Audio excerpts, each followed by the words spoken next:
रुको, तुम वापस में जा रही हो तो दोबारा लौट कर आना, क्योंकि इस घर के दरवाजे तुम्हारे लिए हमेशा के लिए बंद हैं। क्या? अगर मैं अपनी आर्मी की जॉब पे वापस जाऊंगी तो इस घर के दरवाजे मेरे लिए हमेशा के लिए बंद हो जाएंगे? आपको मेरी जॉब से पहले तो कोई दिक्कत नहीं थी, लेकिन अब क्या हुआ आपको? हाँ, मुझे दिक्कत है। बाहर लोग ताना मारते हैं कि तेरी वाइफ आर्मी में है और तू उसके टुकड़ों पर पल रहा है। मैं लोगों के इतने ताने नहीं सुन सकता। तुम्हें ये जॉब छोड़नी होगी हर हालत पर और हर कीमत पे।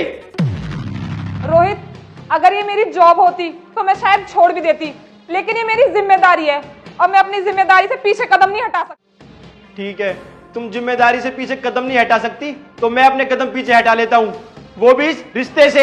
नहीं रहना मुझे तुम्हारे साथ, मुझे चाहिए तलाक। क्या कहा तुमने? तुम्हें इससे तलाक चाहिए? पति पत्नी का साथ तो जन्म जन्मों का होता है, और कितनी आसानी से बोल दी तुझे इससे तलाक चाहिए। मैंने ठीक ही कहा बाबूजी, औरत का काम होता है घर संभालना, रसोई संभालना, ना कि बाहर नौकरी करना।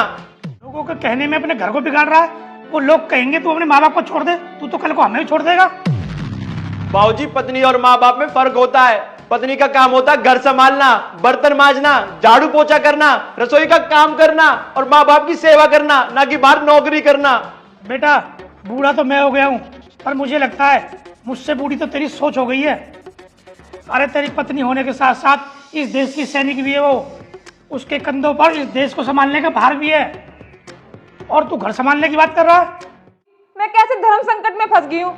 मैं तो अपने घर बचाने के लिए ये भी नहीं कह सकती कि मैं अपनी जॉब छोड़ रही हूँ, क्योंकि एक जॉब नहीं, मेरी जिम्मेदारी है और मैं अपनी जिम्मेदारी मरते दम तक निभाऊंगी।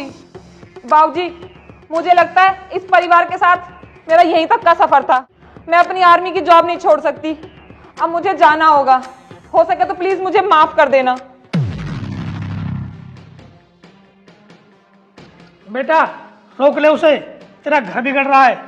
यदि आज तूने उसे नहीं रोका ना तो तू अपने आप को कभी माफ नहीं कर पाएगा। एक मिनट रुको, मुझसे गलती होगी, मुझे माफ कर दो। अगर सुबह का भूला शाम को घर आ जाए ना तो उसे भूला नहीं कहते।